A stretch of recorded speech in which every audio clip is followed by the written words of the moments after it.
हाँ जी, नमस्कार जी। अच्छा। क्या नाम आपका? शिवलाल। कहाँ रहते हो? मालीखेड़ा। मालीखेड़ा कहाँ पर? मालीखेड़ा माली मंदिर के पास। भीलवाड़ा। भीलवाड़ा। ये आपके हाथ में मोरिंगो है, हाँ न्यूट्रामेट्रिक्स प्लस, ये आप ले रहे हो क्या? हाँ, बहुत बढ़िया, अच्छी है, ले रहे हैं। फर्क पड़ गया हमारी सब कुछ, सांस हो रही हूँ।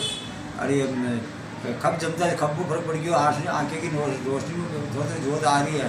आँखें की रोशनी में जोत आ रही है, आँखें में अच्छा देखने लग गयो। हाँ। और कोई दिक्कत तो नहीं? कहीं दिक्कत कौन है? और ये लोगों ने और कोई तकलीफ है तो वहाँ लेना चाहो नहीं लेना चाहो अन्य लोगों ने? ले ले तो बहुत बढ़िया, वो एकदम बीमारी बिल्कुल कट जाए सिर माथों। ये आपको किसने दी मोरिंगो डिब्बी, मतलब किसने बताया इसके बारे में? बताया, ये सांवरा जी बताया मैंने इसको। कोई सावर जी कंपाउंड साहब भीलवाड़ा वाले? भीलवाड़ा वाला सांवर जी, भीलवाड़ा वाले। अच्छी दवा है, जोरदार। हाँ अच्छी है, ऐसा बिल्कुल। लेडी चाहो लोग बागा ने? हाँ लेडी चाहे। एक बार बोल दो जय मोरिंगो। जय मोरिंगो।